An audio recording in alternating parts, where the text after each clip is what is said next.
Hi everyone, it's Mina again, and today I'm gonna show you how to make dirty ice cream. So ito yung ating Filipino ice cream or tinatawag nating sorbetes na gawa sa coconut milk and cassava starch. So ang ating flavor na gagawin is ube, which is the famous one, or purple yam. So tara na, umpisahan na natin. So ang kakailanganin natin ay half cup of cassava starch. And then we also need 1 cup of powdered milk or milk boy. We also need boiled purple yam or ube. And then granulated sugar. Kailangan din natin ng 3 cups of coconut milk.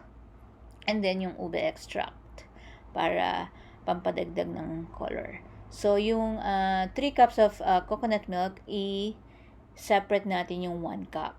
Then, yung 2 cups, ilalagay natin sa pot. Isi-simmer natin siya.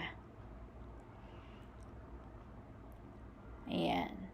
So, isi-simmer natin yung 2 cups. And then, yung another cup, imi-mix natin siya with cassava flour. Hanggang ma-dissolve yung ating cassava flour. So, kailangan i-dissolve nyo bago natin i-mix in sa ating simmered coconut milk. Okay.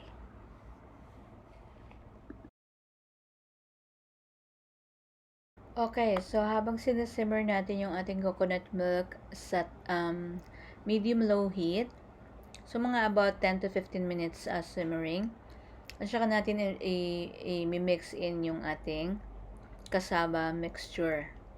Ayan, just keep on stirring, and then followed by granulated sugar and yung ating milk powder or milk boy. Just keep on stirring, continuous lang ang stir nyo hanggang lumapot. Then turn off the heat. Ayan, stir lang tayo ng stir at saka hanggang lumapot siya. So at saka natin ilalagay yung ating ube extract, 1 teaspoon. And then yung ating cassava, the ube, the boiled ube or purple yam. Pwede rin kayong gumamit ng halaya if you like.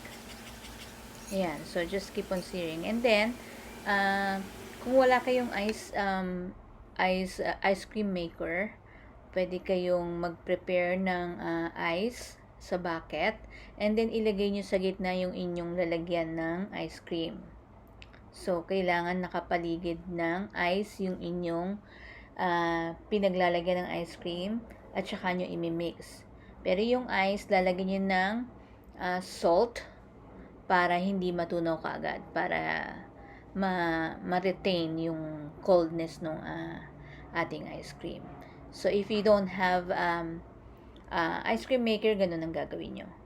Kasi itong gamit ko ngayon is ice cream maker. Yung lalagyan niya. So, inilagay ko na siya sa freezer overnight. Kaya, yung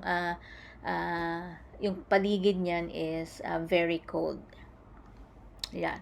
So, gagamit lang kayo ng immersion blender or hand mixer to mix the ice cream. So, just continue mixing or blending hanggang malapot na siya, hanggang lumamig na yung inyong ice cream. Then, pagka malamig na siya, pwede na natin siyang i-transfer sa container, sa ating ice cream container. So, yung ating ingredients for today is, ang yield lang niya is 1 pint. So, ano lang yan, for 1 to 2 person or 2 to 3 person lang ang makakakain yan. So, ayan. So, pag nalagay natin sa isang container, i-freeze natin siya ng at least overnight. Okay. Okay, ayan. Ready na ang ating ice cream. Ayan. I-scoop lang natin siya sa sugar cone. Or, pwede kayong hindi mag-cone. Lagay nyo na lang sa glass or cup. And then, ayan, meron na tayong dirty ice cream. So, pwede rin kayong gumawa ng keso, avocado, or kahit na anong gusto nyong flavor. Pero, masarap ang ube. Ayan. Okay, so I hope you like the video for today. And sana ma-follow nyo yung ating easy recipe for today. And thank you guys for watching.